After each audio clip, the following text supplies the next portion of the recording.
நம்ம முதல்வர் விஜய் சிஎம் ஆனதுல இருந்து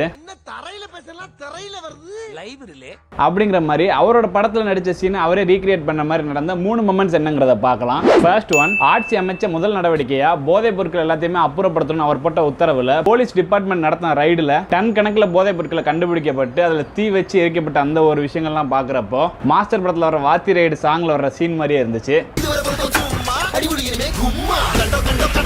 செகண்ட் ஒன், சட்டப்பேரவையில் எதிர்க்கட்சி தலைவர் உதயநிதி ஸ்டாலின் அவர்கள் கொடுத்த ஸ்பீச்சுக்கு ரிப்ளை பண்ற விதமா முதல்வர் விஜய் அவர்கள் கொடுத்த சிறுபான்மை மக்களுக்கான பாதுகாப்பை உண்மையாக நிலைநாட்டும் அரசுதான்.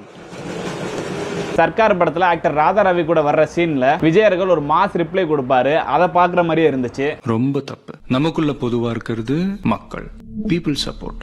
அவங்க போடுற பிச்சை தான் இந்த businessman political leaders. Third one, யாருமே எதிர்பார்க்காத மாதிரியான ஒரு ட்விஸ்ட் கொடுத்தாரு அப்படின்னே சொல்லலாம். என்னன்னா சிஎம் ஆனதுக்கு அப்புறம் எல்லா பொலிட்டிக்கல் பார்ட்டி லீடர்ஸையும் ஹோம் விசிட் பண்ணி நேரில் போய் பார்த்துட்டு வந்தது. அதுல முக்கியமா நம்ம முன்னாள் முதலமைச்சர் மு.க. ஸ்டாலின் அவர்களை பார்த்துட்டு வந்த அந்த மொமெண்ட்டை பாக்குறப்போ ஜில்லா படத்துல வர விஜயன் மோகன்லாலோட சீன்ஸை பாக்குற மாதிரியே இருந்துச்சு.